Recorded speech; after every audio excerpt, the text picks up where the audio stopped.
Blessed morning to everyone. May the Lord open our hearts and mind to ponder on this lesson. Let's learn and know what God wants us to do. Our topic for this morning is about the curse upon creation. Our scriptures text, Genesis 3:13, Psalm 90-10, 144-4, Ecclesiastes 1-2b, 3:20, 12-7, Roma 8-2b, 20a, 22, Galatians 4:4-5, 1 John chapter 3 verse 8b. The stories start from the books of Genesis, where we can trace how sin started and at the same time the cause of sin. Let's hear and read our lesson. The Lord God said to the woman, "What is this you have done?" The woman said, "The serpent deceived me, and I ate." So the Lord God said to the serpent, "Because you have done this, you are cursed more than all cattle, and more than every beast of the field. On your belly you shall go, and you shall eat dust all the days of your life. And I will put enmity between you and the woman, and between your seed and her seed. He shall bruise your head, and you shall bruise his heel." For this purpose the Son of God was manifested, that he might destroy the works of the devil. When the fullness of the time had come, God sent forth his Son, born of a woman, born under the law, to redeem those who were under the law of sin and death. To the woman he said, "One will greatly multiply your sorrow and your conception. In pain you shall bring forth children. Your desire shall be for your husband, and he shall rule over you."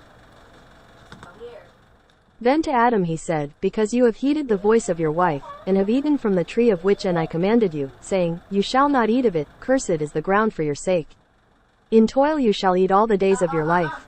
Both thorns and thistles it shall bring forth for you, and you shall eat the herb of the field. In the sweat of your face you shall eat bread till you return to the ground, for out of it you were taken. For dust you are, and to dust you shall return." For the creation was subjected to futility, not willingly, but because of him who subjected it. Vanity of vanities, all is vanity. For we know that the whole creation groans and labors with birth pangs together until now. Man is like a breath, his days are like a passing shadow. All are from the dust, and all return to dust. The days of our lives are 70 years, and if by race son of strength they are 80 years, yet their boast is only labor and sorrow, for it is soon cut off, and we fly away. Then the dust will return to the earth as it was, and the spirit will return to God who gave it. And Adam called his wife's name Eve, because she was the mother of all living. Also for Adam and his wife the Lord God made tunics of skin, and clothed them. Then the Lord God said, "Behold, the man has become like one of us, to know good and evil.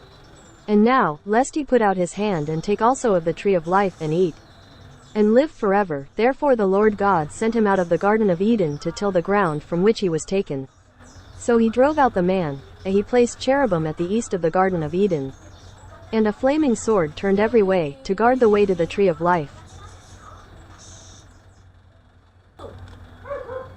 Between your seed and her seed." After cursing the physical serpent, God turned to the spiritual serpent, the lying seducer, Satan, and cursed him.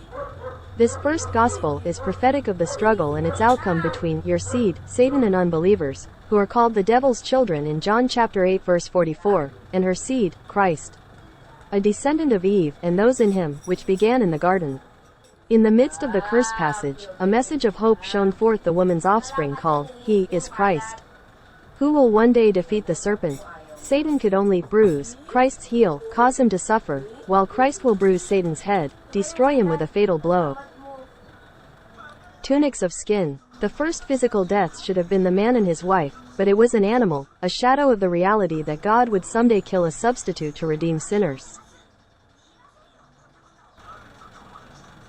God bless us all. Soli Deo Gloria.